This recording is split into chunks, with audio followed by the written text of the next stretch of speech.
swiping right on everything, and they're wondering why women aren't taking them serious.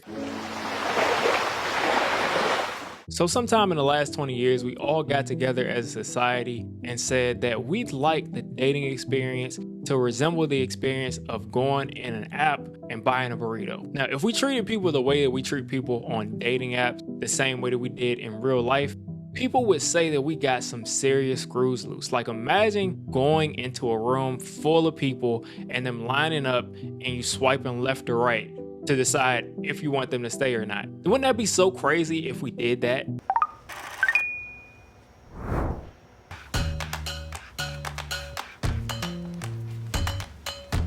I mean, we would call those people crazy. We call them nuts, right? So I'm sure by now we figured out at this point that these dating apps aren't here for us all to find love and connection. They're here for us to consume and spend money and money and more money and more money. So in today's society, we have so many options, foods, so many options for places to go, things to do. And of course, we have many more options than ever before as far as people to date. I mean, we can even date cars and robots these days. Baby, you're a handsome man. But I want to talk a little bit about Herbert A. Simon, which is a psychologist.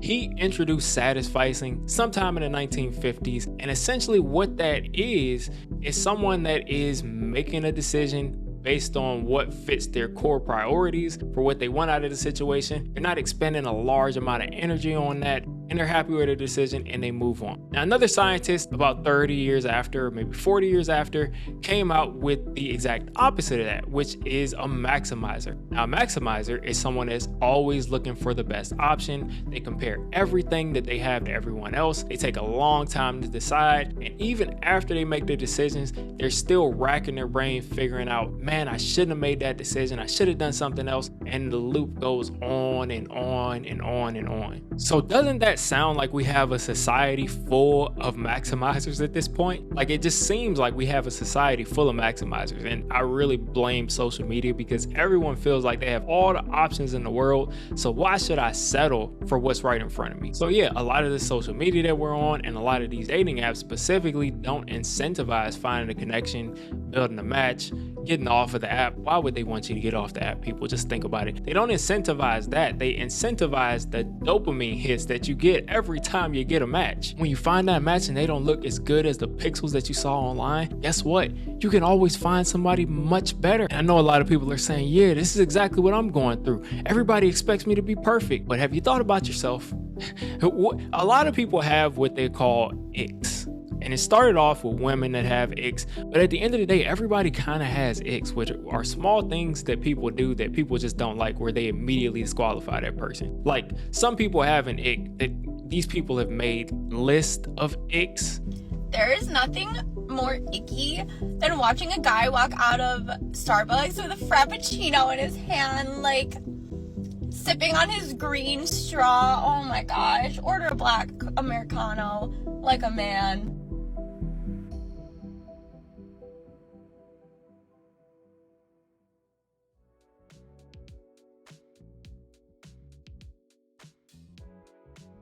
It's just crazy stuff. It's crazy lists that we have where there's all kinds of ick lists that people have. And I know men are just like clapping their hands at this point, but men have icks too.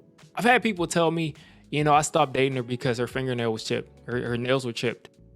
Well, you say you want someone that scrubs the floors, that cooks. Maybe she chipped her nails doing all the chores that you wanted her to do. So people have all kinds of icks, and everybody has. People are terrified of false positives. People are terrified of going on a date and the date going bad. And because of that, they're going to filter as many people out as they possibly can. Because again, there's just this thought of, there's an abundance of folks that I can meet on this app that I haven't seen yet. And it happens faster than ever. There are times where people will meet someone on a dating app, set up a date, go to a restaurant, be sitting there waiting for the person, and the person never shows up. And the person intended to show up when they made the date, but they found someone that they deem better, and therefore no need to show up to this date I just made. And I'm lucky enough where this never happened to me. I stayed on dating apps for a couple of years, found my wife, got off the dating app, but a lot of people are really fighting in these streets. But at the end of the day, it's a dopamine hit, it's a self-esteem hit, And honestly, what this is resembles a slot machine. When you're standing at the slot machine and it's moving around and it's moving around and you're expecting it to land on what you want it to land on, you win. Yeah, that feels great. You win again, that feels great. You win again, it feels great. What if you just kept winning over and over and over again? Would you ever leave the casino? Would you ever leave the casino? Or would you wait until it fell apart? And when it fell apart, would you feel good that you lost all of your money that you just won on the slot machines? Because that's what we're doing. That's what we're doing. We're getting a match, we're getting excited. They're getting a match, they're getting excited. They're getting another match, they're getting excited. They go on a date, falls apart. They get ghosted. Who knows what happened?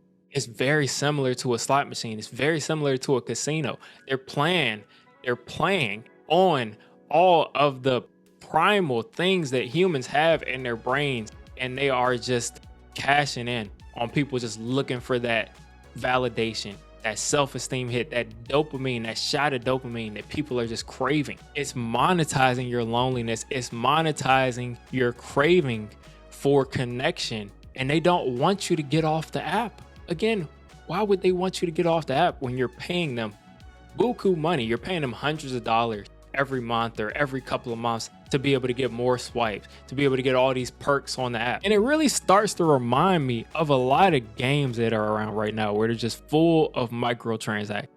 I remember in high school, I was playing Madden Ultimate Team, which is essentially gambling. It's essentially gambling. And I got on Ultimate Team and I was looking for the final piece of a collection to a card so I could get another card. So like in the game, if you put together all these cards, you get a special card that's, an unreal player to play with. So I was looking for this player, and this was Shannon Sharp. Unc Shannon Sharp, before he was Unc, before he was on Undisputed. I was looking for Shannon Sharp's card on Ultimate Team, and I could not find that card. I looked high, I looked low. I bought pack after pack after pack. All of my allowance just gone trying to get this Shannon Sharp card. And it took forever to get the card. And once I finally got that card, literally months after, like after the new game came out, I finally got the card. Once I got that card, it just felt like that's what I should have gotten. Like I didn't feel anything. But the dopamine every time I opened up a pack of like, is the card going to be there? Is the card going to be there? Is that going to... The dopamine every time I opened a new pack was incredible. It was incredible. But once you actually get what you're looking for in that situation, it's not even as great as you thought it would be because your expectation has gotten so high because of all the dopamine you've piled up that you're never going to be satisfied. And that's what these apps want. They don't want you to be satisfied with who you find because you can always find someone better. There'll always be another pack to open. There'll always be another collection that you can finish to get an even better card than that Shannon Sharp card. So listen, I realize the world we live in. I met my wife on a dating app. So why would I say don't use dating apps? Of course, use them. They're part of society at this point. Everybody's on them. It's not even a stigma anymore. But just try to model some of the behaviors of a satisficer or someone that's looking for a good match for you, somebody that you like, somebody you can be around, somebody that you could see yourself getting to know a little bit better. Because the expectations aren't for you to find the perfect person. The expectations are for you to find somebody that you like. And then we have to address this last problem. There's a lot of men going on these apps that are just swiping right on everything. Right. Everything. Swiping right on everything. And they're wondering why women aren't taking them serious because they're assuming that you're swiping right on everything. So be a little bit more selective. I'm actually saying that. Men, be a little more selective on these apps. And when you match with people, you'll actually have some intent to reach out to them and make a connection. And women, be a little less selective. It says that women are swiping left on like 10% of the matches that they get, which makes sense. There's a lot more men on these apps, I would imagine. But be a little bit less selective. Maybe you'll find somebody that you wouldn't necessarily find if you were being more selective, and maybe that's your type. If you're still looking and you're actually looking for an actual relationship, if you're still looking and it's been years, try something else. Be a little bit less selective. I'm not saying go for people that you just don't want to be around at all and that, could put you in danger. I wouldn't do that, but be a little less selective. And then do everything that you can to de-gamify this thing. Don't spend money on microtransactions inside of these apps. Don't do it. Please don't do it. Just don't do it. If you want to spend money on a dating coach, if you want to spend money on things like that, go for it. A matchmaker, go for it. But don't spend money on these apps as far as microtransactions go. That's just not going to be good. And if you can, turn off the sounds, turn off the notifications, because all that is doing is just hardwiring your brain to just say, oh my gosh, I can't wait until that comes in again. I can't wait until I hear that sound again and I get validated that someone likes me. Turn that stuff off. Turn it off. Check the app. Look at it. See if you got matches. Swipe around. Do what you do. But don't leave the sounds and the notifications on, because all that is doing is just hardwiring your brain to be addicted to getting that notification. But listen, if you don't care about any of this and you just want to abandon the whole dating scene, then check this video out on how people are replacing women and men with AI chatbots.